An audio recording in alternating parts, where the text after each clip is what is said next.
Good. Welcome. Good to see you. Thanks for having me. 72nd episode. It's an honor.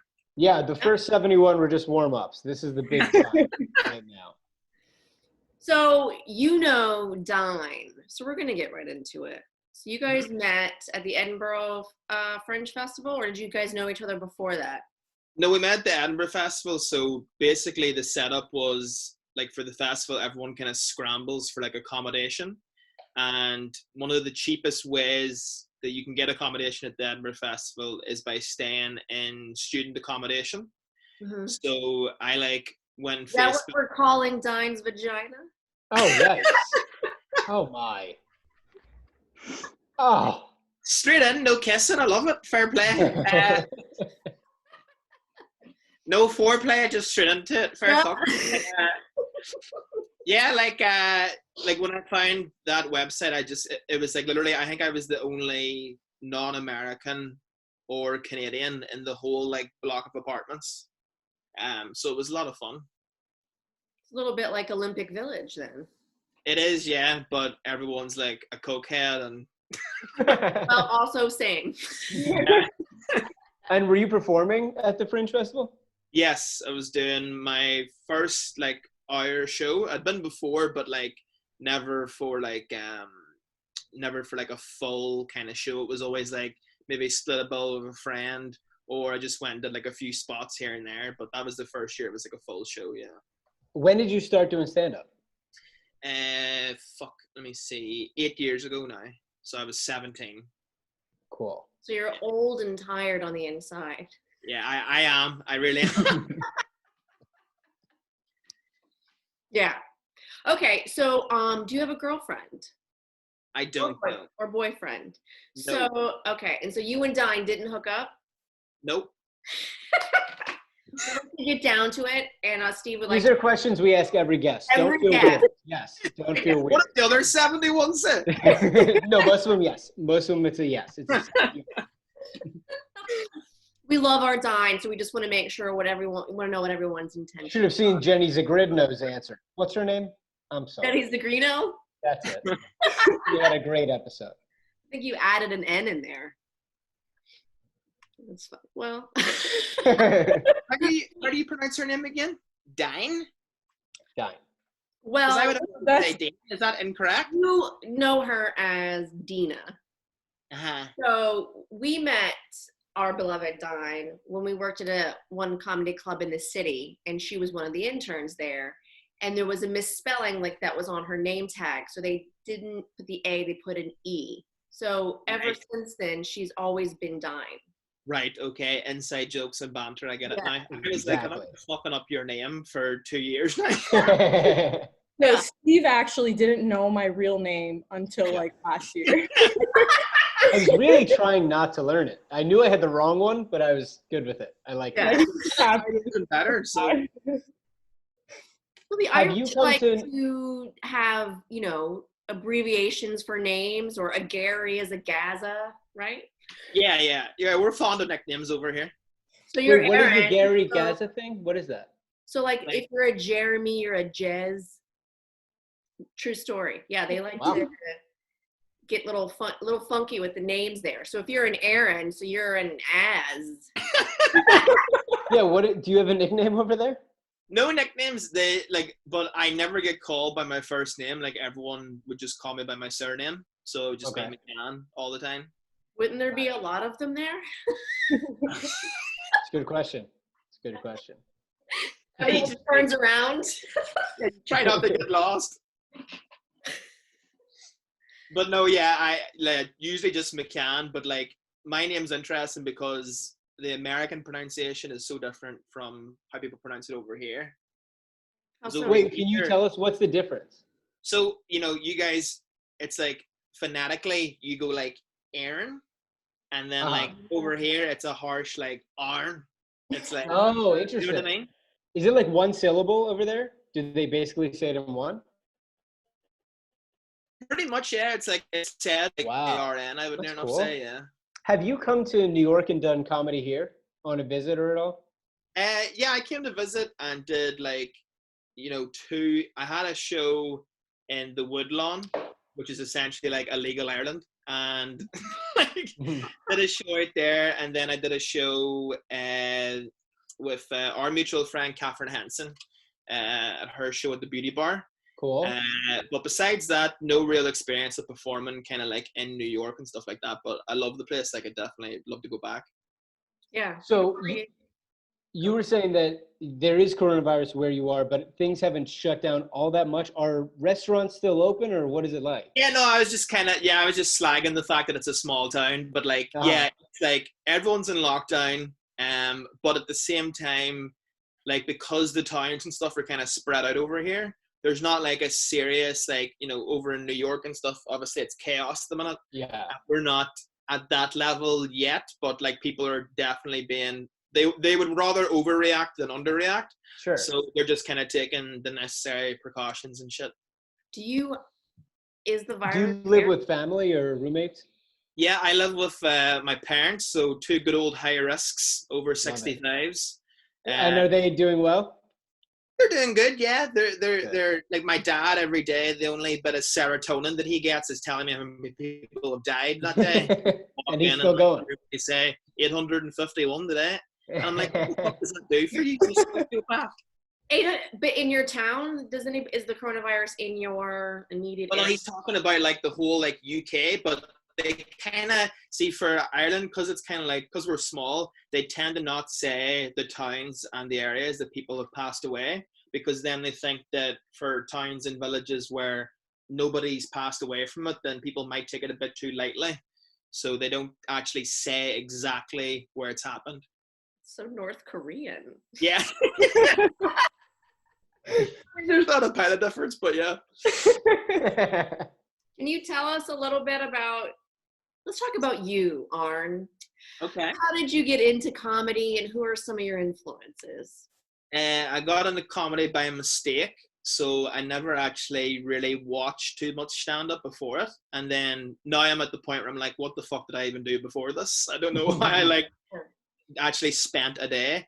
But I would say comedians that I really like at the minute, big fan of Tim Dillon, listening to a lot of him. I like, you know, I take like different things from different people. So my all-time favorite, Chappelle. He's on episode 7, by the way, Tim Dillon. Tim Dillon? Oh, I'll definitely have to check that out. Yeah, he's fantastic. But yeah, like Tim Dillon, Chappelle. I like Dave Attell. I like Gerard Carmichael. Are there Irish comedians who you sort of grew up watching, or was it more Americans? Honestly, I would say definitely more American, but like I got introduced to stand-up by the local comics who are like now my friends. Mm-hmm. So I always put them in a, like, I think that the talent that we have over here is crazy.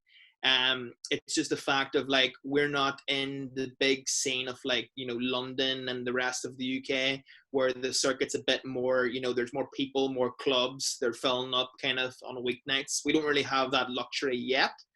But I think that once a couple of the lads start moving over, you know, it'll give the opportunity to shine more of a spotlight in what we're doing. So it's kind of like, it's nice because you're working in the dark. So like when I go over to the Edinburgh Festival and like do a show, people are like, holy shit, like where have you been before? And I'm just like, just chilling out for now. You know? Yeah. So is it comedy clubs in Ireland? Like when you perform, is it generally comedy clubs, or do they have a different system? No, it's usually, we actually don't, in the north of Ireland anyway. I know there's a couple of clubs like down south, but in the north of Ireland, we actually don't have a club. There's no club that exists. Okay. So it's mostly like well-renowned, like popular bars will take the chance and do like a stand-up night. And then they'll see how it goes from there. And that's cool. Yeah. So it's nice, yeah. Have you thought about moving, or? I was in LA for a year and loved it. And I've been trying to get like a way to, I don't want to do anything like weird and sketchy. I'm a traditionalist in that form. So I'm like trying to figure out visas and stuff like that. And I've spoken to a few people who might be able to help me out. But for now, I think the move for me is to move to London when all this craziness blows over. and then keep America in the head as like a final frontier type thing, and like not get complacent. But in the meantime, like work to be better for when I do go to America and London. That's great. Yeah. Yeah. Well, you opened for Daniel Sloss, or you have? Yes. Yeah. And And I know Dine's a big fan. I am. Yeah. Yeah, Sloss is he's a lovely guy. He's one of the few that have like showed that you don't necessarily, if you're a comic over here, you don't necessarily have to make the leap to New York or LA. Like you can do your own thing over here, and every time that you do go to LA or New York, you're on like proper good shows instead of like having to work your way from the ground up in a completely different scene, and maybe not have the same luck that you originally had back home. So yeah. So what are you doing now? What are you doing to stay creative? Like, are you making yoga training videos? You on TikTok? You on TikTok, huh? So I was forced to get a TikTok because Government. I find like some like we can't put up a video that I did like 2 years ago, but it was on like a best of Irish meme page, and it was getting tons of traction, and I was like, well, if I might as well get that if I made it. So I was like, I'll make a TikTok and use it as like a portfolio kind of, but I could never do like one of those lip syncing videos. I'd literally kill myself. Dancing video. I like those. Dine, do you have one? I don't have one, but I'm featured in so many of my friends' videos. Oh, you're featured. Well, Yeah. of course. So you can look out for that. Hilarious. Do you have a fake Instagram, Dine? Yeah, I have a Finsta. Yeah, that's what people Don't look say. for it. So why do you have? I've heard of people that have these. What do you do on that you can't do on yours? Well, I have like a lot of people on my actual Instagram, so I don't want to like post more risky photos or captions or whatever. Wait, then it's just we don't have that information then. No. We haven't made this short list. Yeah. You guys are also my bosses, so it's kind of. But you guys would know a lot of it. You could lose your college credit. Yeah. But I don't think I'm actually interning on this podcast. Yeah. The end of your hedge fund career. Yeah, that's right. You see, there was a Speaking of other following podcasts, you have just started one, correct, Aaron? I just started a solo one, yes. It's called, was it Stop the World? Yeah, Stop the World. And how does that go? What's that about? Tell me everything. I'm basically trying to do, like, I noticed that at the minute, like a lot of podcasts that I consume regularly. So before this, I had a podcast with a friend who's not even a comedian. We just like would sit and talk shit every week, and it was doing really well. And then I noticed that when that stopped, I was like, right, I'm going to have to set up my own type thing here while this is going on. And I decided that I wanted to do a podcast that kind of, every podcast I was listening to just discussed the coronavirus in some way. And I was like, people for the most part are like putting this on like a walk, or like they're fucking around, or they're using it as like a form of escapism. So I was like, let's do a podcast where there's no mention near enough of it if we can. And I try and interact with like the audience that I have. So every week I post like a question and they voice note me. So we call it the voice note confessional. And That's it's like, cool. people, like fucked up dating stories, like blackout stories, drug stories, all that kind of good stuff. And we like, we get introduced to these people and they like tell us a tale or like a part of their life before all this madness. And it just allows people to kind of like, remember what they have to look forward to whenever all this shit blows over. Do you have a co-host on that one? What's that? Do you have a co-host on that one, or is it you? It's just me, yeah. Great. I'm looking forward to sharing my blackout stories. Oh, I can't wait. Having more of those. Have you seen like blackout? Like I don't know I don't know how to get back. Like when you used to know the line and you're like, right, this is where I should probably stop. Yeah. I can't get that back. Like it's gone. But it takes me not much to get to that point. Really? I'll get sick though before anything will happen. Dine has had to take care of me on a couple of occasions. Will you get sick where you start forgetting stuff? Me? I just I guess that's more of my teenage years, you know, but yeah, now it's like that bar is moving quicker and quicker. Yeah. So where it was like, oh, like by the end of the night, there's that one drink that's the one too many, right? So it's Yeah. like, oh, that's a bad news. Well, now it's like before I leave happy hour. Also, aren't your hangovers much worse now? I'm allergic to alcohol. Like that's really where it's at. It's not even a hangover. It's just like, bitch, no. Yeah. I had a friend in college who found out he was allergic to whiskey. He would start like getting all this rosy skin, like his skin would get like patches of red when he would drink whiskey. Oh, Jesus Christ. Yeah, he's dead. Do you watch the Great British Bake Does Off? that mean everybody in Ireland and on all of those islands over there, over yonder? Over yonder? They're all red and patchy. There's some like phrases that sound so funny in an American accent. It's fucking hilarious to me. Hilarious. What did you say, Steve? Before I was asking him about the Great British Bake Off, Candy. Oh, Did you that's watch that? one of my go-to like hangover shows, I'd say. Good man. Did you tell him? Now, don't get it twisted. The British are not like that. They're not to be trusted. But you know, they can cook up great desserts. I will say that. We had a contestant from that show on our podcast 2 episodes ago. No fucking way. Yes. Was he not just like the most delightful man he you ever was a spoke to? wonderful man. I must sound like a criminal compared to him. You do. You do. Not even just compared to him, just in general. You do. Yeah. It's the mustache. What's up with that? So I was like, you know, you have to pick a category of a breakdown for quarantine, and I'm not like a shaved head kind of guy. So I was like, you know, I'll fucking test out a mustache and occupy myself, and my mother hates it, so I'm like spike growing it. Do you have siblings in there with you or pets? I mean, the goat. No pets. I have like I was a mistake, so I have 5 other brothers and sisters, but they all have their own like homes and children and stuff, and you know. Have you been able to see any of them since this has started? No, like they'll have you guys seen this thing where they're doing like people's birthdays? They drive past in like cars, Yeah. toot their horns. So like we did that for my sister the other day, and she fucking hated it, and I loved it so much. It brought so much joy to me. She But hated yeah, all the honking. What was that, sorry? She hated all the honking. Oh, she hated it. She didn't even want to like yes, it was like the worst birthday ever. I think you should just go through on top of your car shooting guns. They love that. Do you even have guns? We can't get those here. Oh. None. Sorry, it was a really great idea. You know? No guns there. No, we're too busy blacking out to be trusting that. That's true. You can't trust them because they have the red patchy skin, so you can't give them weapons. Gun blends right in.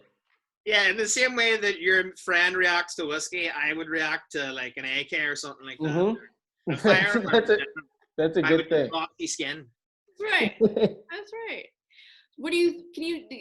So, I mean, besides the accent, would you say that there's a significant difference, at least for you when you're watching comedy or writing your own stuff, that there's a difference between American, English, Irish, Chinese? Oh yeah, there's definitely a difference. I think again, I'm more kind of prone to the American style of like, I like how you guys trim the fat a lot, and you know, it's very different in terms of like my first gig over here was 10 minutes, and like that's just straight in the deep end, which has its pros and cons, but I do like how you guys are like, right, you focus on the 3 minutes and then you get the 5 minutes and 7 minutes, whatever. And I think both systems have their pros and cons, you know, but it's definitely, I think there's more of a work ethic too with the American. So from what I've seen so far anyway, like the LA comics are definitely like, you see the same faces every night at the mics. And I'm sure the same goes for the New York comics. Like they're just constantly grafting, you know, new material, and yeah. Is it in go ahead. Excuse me 1 second. The West Coast is definitely more storytelling-esque. Like Mm-hmm. LA, like they like to take their time. Well, with everything really. But when I find even when I watch comedy, if I'm watching the same comic that's in New York and I see them perform in LA, different parts of their sets will hit in different Mm-hmm. ways. So they're definitely a lot more storyteller-esque and whereas here it's like, they're probably jumping around to 5 or 6 clubs in one night. So Yeah. it's like it's very structured and very joke centric, and it's also audiences that are like, angry and need it fast and like then get the fuck out. Yeah, exactly. And you kind of notice that even like being like an outsider and observing it, like watching the two scenes and stuff, like, even when you say about them being more joke centric, like the first guy that comes to mind is Mark Normand, Mhm. who like people walk over here and they're just like, Also been on this podcast. Yep. oh yeah, you got them all. I don't know if you know this, but I was the booker for Stand Up New York Oh for wow. a few years, and now I'm the booker I work for New York Comedy Club, Mm-hmm. and then I'm the booker for a few other clubs. So I've known all these guys since they pretty much first started. So I've been in this industry for about 10 years. And do So, you notice like with those guys, like, because obviously people like me who are in a different country altogether, and like you see the videos online of how well they're doing and stuff like that, mhm. do you notice a big change in most of the guys in terms of like, the grit that comes with the years of doing it, or have they always been of that level? They just kind of had to find their voice a bit more, so to speak. I would say the ones that are successful or are getting the specials or consistently doing late night shows and stuff like that have been consistently good from the beginning. Yes. There are a couple that I feel that don't deserve to be there. And I don't want to say don't deserve, but I feel like they got lucky on representation side of things, or they had some sort of look or something that doesn't necessarily lead to their talent as being a comedian, but they got it easy, sort of speak. Yes. But for the most part, and the ones like the Mark Normans and the Tim Dillons are grinders, Yeah. like always working, always hustling. Yes, they're naturally funny, but there's definite, and you have to be. You can't be one or the other. You have to be both. So, Yes. there's a few that I've watched that I think haven't gotten their break yet, but are also sort of part of that sort of whole group of people. Mm-hmm. And that hurts my heart, of course, because it's also a networking game. It's luck of the draw, being in the right place at the right time. And, really, really great writers that are out there, and they just haven't gotten their break. So those are the people that I'm always, always, always rooting for. But for sure, from top to bottom, you've got to be naturally funny and you've got to be really working really hard at it. Mark Norman is one of those people that overextends himself. So we've had a few moments of arguments because he'll be late or miss a spot or, fuck something up. Yeah. He wants to do as much as he can in one night. It's like, I always have to be on stage. Yes. So I love it now that he's home. I also kind of love the fact that everyone's kind of forced to be home right now, because, and I don't know if you found this, I know like you're doing your podcast and you're having to use your brain in different ways. But even me personally, like I'm doing like parody videos with my kid, or I just even find like there's different things that part of my brain is sort of thriving a little bit right now, because it's everything else is forced to shut down. Yeah, absolutely. Yeah, people kind of have to like, for certain, adapt. Like, I was kind of into the whole podcasting thing and stuff like that before this, but there's people now that are like, oh shit, do I like have to make a podcast, or Right. So I think it just kind of depends on where you're putting your energy into, and I think a lot of people still obviously want to be involved kind of in some way in that aspect. So I think that setting up a podcast is one of those things too, where it's like, if you don't have an audience maybe at the start as well, then you get to feel in the dark for a while and like get it to a point where you want to have it. So I think that's great. Yeah. Would you say that the comedy in the UK is more storytelling stuff, or is it more jokes? Like, is it more the West Coast style or more of the New York? It's difficult to say, because like, you could maybe say that, yes, there's more storytelling aspects and stuff like that. But then it's almost like it's the same as music, and like there's so many subcategories and like genres of stand-up that exist in the UK and Irish circuit. Like there's some amazing alternative acts, there's improv groups, there's like straight stand-up storytellers, like really weird eccentric guys. Like there's just so much, so it's difficult to like pinpoint it to one thing. But I would say, yeah, probably more storytelling, I would say, than what I noticed when I was in America, because there's more of the shorter spots. So guys are trying to essentially, as I said, trim the fat and kind of get to the punchline. Oh my God, someone just got shot. Yeah. The IRA. First gun. First Irish gun. The IRA don't quit during quarantine, so, you know. Right, well, of course not. They're Yeah, well, someone's got to do neighborhood watch. Workers, grinders, natural talent. Elite workers, you know. Very good. Very good. We got Lucy.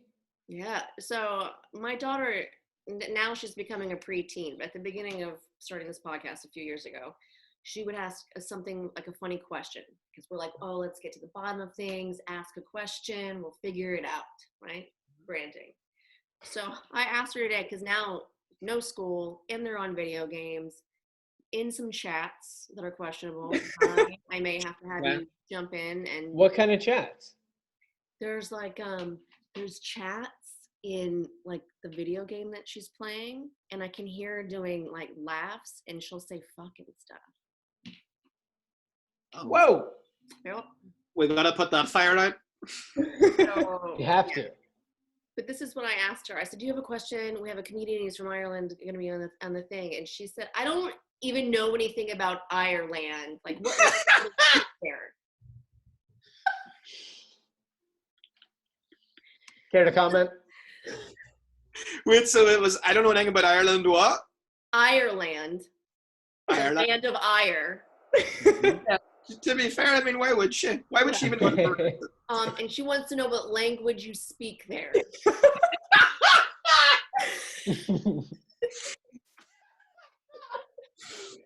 For defense, it's sometimes hard to understand you. Just like, like sometimes, like, and Dana will be able to say for this as well, is like, if I'm speaking like normally like I am right now, and like it's very like calm and relaxed, obviously there's no, hopefully anyway, that you've noticed like barriers.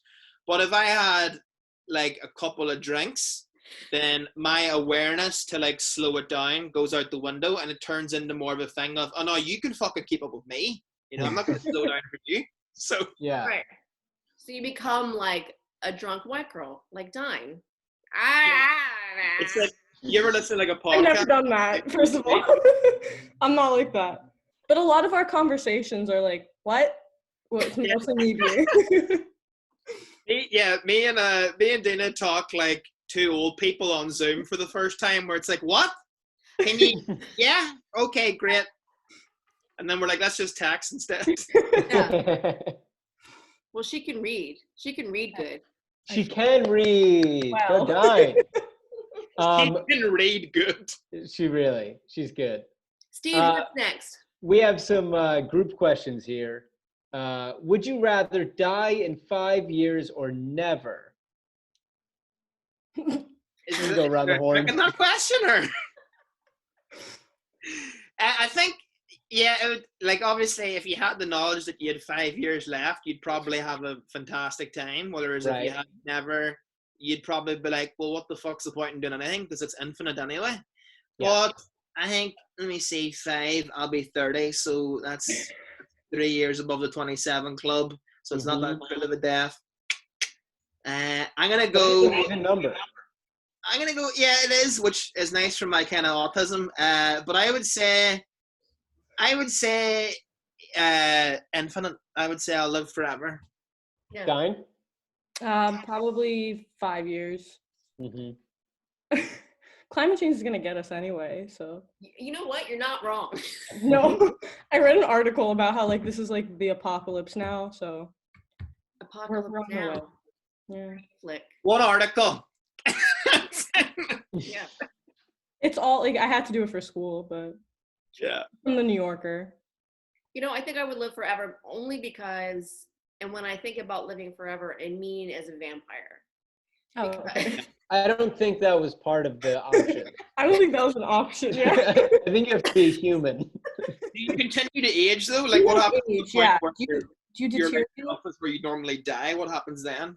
I think you age until you would die naturally, like Okay. 90 or whatever, and then you stay Oh. that age Did you just make that up? forevermore. No, it's in the fine print. It's actually, I think I'm taking the 5 years because Yeah. the thought of having infinity as a decrepit old man is basically. You could be paralyzed or like, have stomach cancer or something, but you never die. You're just always in pain from that. Yeah. Yep. Well, the other thing about the This infinity got one, dark real quick. the other thing is that you see everyone you ever knew die. That's the worst Yeah. there is. Steve. Yeah. Yeah. So you're saying you would what? I would do the 5 years one. And I'm not asking, this is from Sharon T in Austin, Texas. But it's not my question. Yeah, I'm doing 5 years. There we It go. looks like you all changed your answers. Well, Right. I imagine being like, a vampire. Like I would be a really good head vampire, I think. Why do you think you'd be a really good head vampire? Because I have an elegance and a grace about me. Okay. But can you Straight into lead? the lead But can you role. lead the other vampires? Yes. Oh yeah. Right? I did. Yeah, I think you would be a good, yes. Thank you. You're a great leader, yes. I don't like that that's what you were questioning, Steve. Vampire part was fine. But yeah. You lead anyone, honestly, for sure. What's up next? This is from Deli Moonflower. I'm sorry, you said the first name was Deli? Yeah, Got it. Where are these questions from? in Florence, Italy. So Oh. yeah. Oh shit. Who is your favorite reality show host? There What do you is got? a good answer. Arn, what do you got? I can't think of a host, but I watch a bunch of reality shows I like my mom. The only two shows she watches, the only two bits of media she consumes, to let her know that there's life that happens outside of this house, is Keeping Up with the Kardashians and Little People Big World. And Whoa. Little People Big World is fantastic. What a snapshot of humanity. It sounds like you're saying little people, big words. They don't use a lot of big words. That's the thing. Very, It's just little people going like onomatopoeia. Yeah. Next week, hippopotamus.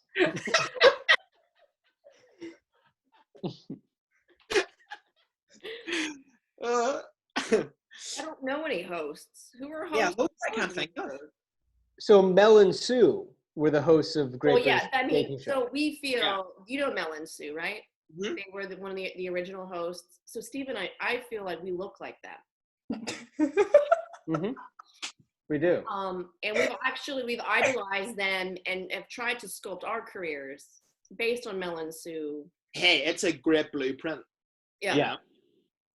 I mean, you gotta be fucking balls to the wall to leave that show. The chaos of it, the anxiety alone from like orchestrating that circus would take years off your life. Mm-hmm. That's And that's the our hope. Steve Yeah. and I's dream is to host the Great British Bake Off. Big time. Love it. Definitely. We want a Hollywood handshake. Dine, who's your favorite? I don't know any hosts. Like, I can't think of one. But I like the Kardashians. I'm a big OJ fan, so they have that connection. I'm sorry. Yeah. What's that show? Has anyone said that sentence before ever? I'm a big fan of the OJ Simpson trial. And like, No. The Yeah. title of the episode is I'm a big OJ fan. Dine. You know what's funny though? Well- It's weird, hot takes, right? They're all over the place. Obviously, that being one of them. Right. I'm obsessed with the trial. Like, that was just such like an important trial. Anyway. Okay. I feel like you need to work on the phrasing of that because you could say like, I "Oh, I'm said into what I the subject said. of like what happened at the Holocaust," but then I'm a huge fan of Hitler. It was tremendous. All right. Well, it's not the same thing, but Well, what's funny is I was actually talking with my ex-husband because it's the only other person that I speak to. And he was saying like you can't have T-shirts, right, that say "I survived the coronavirus." He was like, you can't have a T-shirt that says "I survived 9/11." No, I don't think that's good. I don't think it's a good idea. Imagine just tooting around, It's just walking into Steve a Ranazizi Luca. wearing it. Yeah. I really need Road someone to font. make that shirt, quite honestly. I think it's good. I'll get on that for you.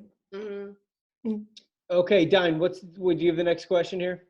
What's the next question? She's a crap intern is what we're getting to. How different? How are you different from who you were 5 years ago? Who is that one? Just so we give him credit. Who sent that in, Dine? I can't see. Oh, she I can't apologize. see. Got it. She can't see. It was Mary G from Maryland. Mary from Maryland. Who knew? That's funny. Okay, Candy, how are you different from who you were 5 years ago? I'm involuntary celibate. Mm-hmm. Oh. Where was I 5 years ago? I was 39. Good grief. How am I different?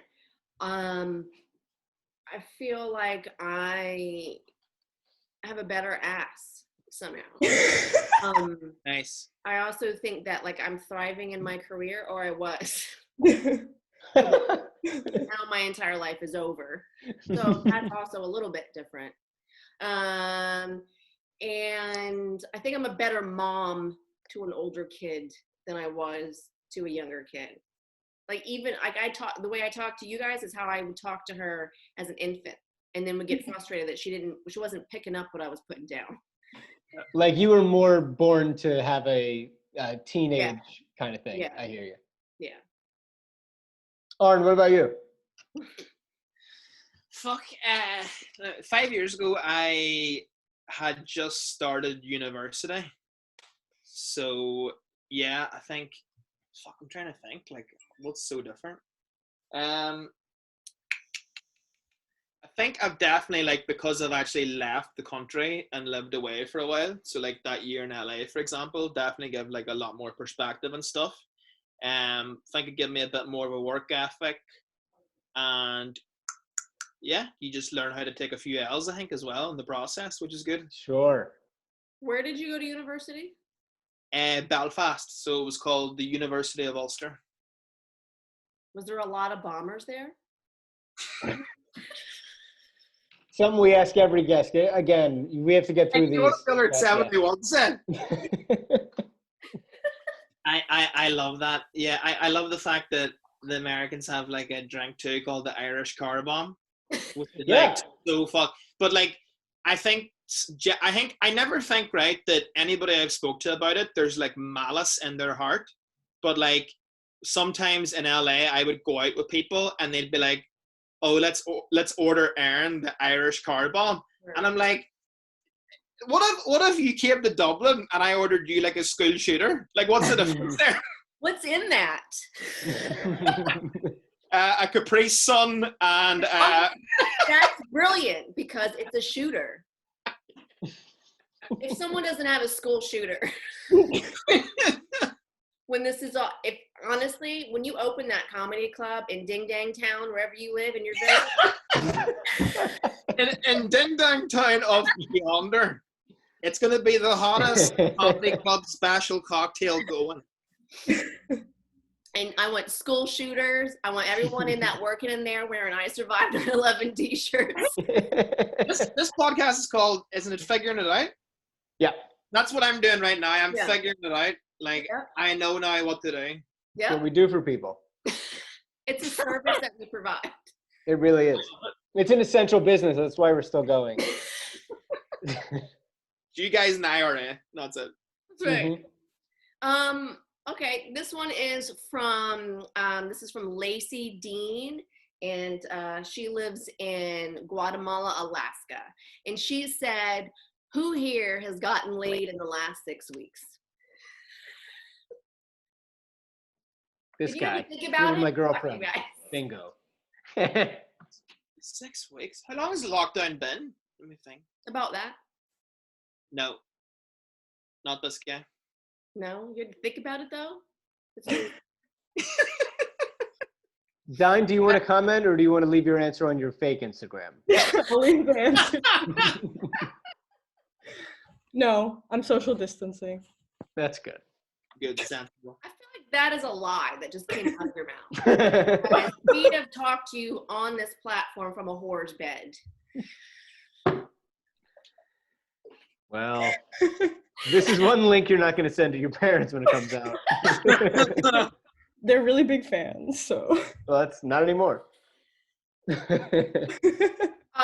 Arn, do you know what Dina's? Do you know what her brother's name is? Oh, fuck, I literally met him. Dino. Dino, yes. That's not something you just forget. Dine, do we know the story? Do we know the story behind that? He gets blackout, you see, and then Yeah, I was literally just about to say, I met him on a blackout. 100%. Uh, But you've done Kill Tony, Mm-hmm. and you did it in Ireland though, right? Yeah, I did. So I was on the show like 4 times in LA, and they were kind enough that I literally put my name in the bucket on the night that I was leaving to go back home to Ireland. So it was like the last night of my visa. It was the last night I could legally be in America. Wow. And they pulled me from the bucket. The guest was Luis J. Gomez, and did a set, enjoyed it, and then afterwards they announced there live that I would be the special guest for when Kill Tony came to Ireland for the first time that January. So that was awesome. Yeah, that was really nice for me. Yeah. Who came for that? Tony, Brandon, I guess, and Tony, Redban, Joe Jimenez, Jeremiah Watkins, they brought the whole crew down, and it was amazing. Really good I show. remember Jeremiah when he was not. Yeah. He's a very sweet guy. I met him recently. I know. Very sweet man. But like he got a lot of attention because he was like the goofball running through the audience for the roast battles. Yeah. Oh, him and what's his name? Yeah, because I would give him guest spots at Stand Up New York, but it was like Marion Groden had to like, can you give my friend? Like she had the weirdest young friends because it was like him and then one of the Sandlers, and there's about 40. Oh, Jared. Yeah. 48,000 Sandler brothers or cousins or cousins or whatever you have. Yeah, he's one of them. Sweetheart. Oh yeah, absolute gentleman. They all are. They're really nice guys. Like they allowed me to kind of like the platform that they give me whenever I was over in LA, and like the advice that I got, and just like going out of their way for me in a lot of ways. Like it was couldn't ask for more, essentially. So I want to make sure that people can go and listen to your podcast. I just want to make sure we get it right here. It's called Stop the World, and where can people hear it? iTunes, Spotify, Google Cast, everywhere you can get podcasts. Okay, great. We will include a link and make sure people are following you on your stuff. Is there anything else you want to promote before you get out of here? No, that's all I can think of. Thank you guys so much. Thank you so much for joining us. You're a lovely man. We can't wait to see you when these chains break and the walls come down, and you can come and hang out with Dine. You guys can yell at each other, and we're just gonna have a really nice time. We'll be blackout, blotchy. That'll be really fun. Yeah. Sounds great. Yeah, we're gonna love it. Thank you so much for being here, buddy. Thank you. Thank you, guys. Bye, everybody. Bye. Love you.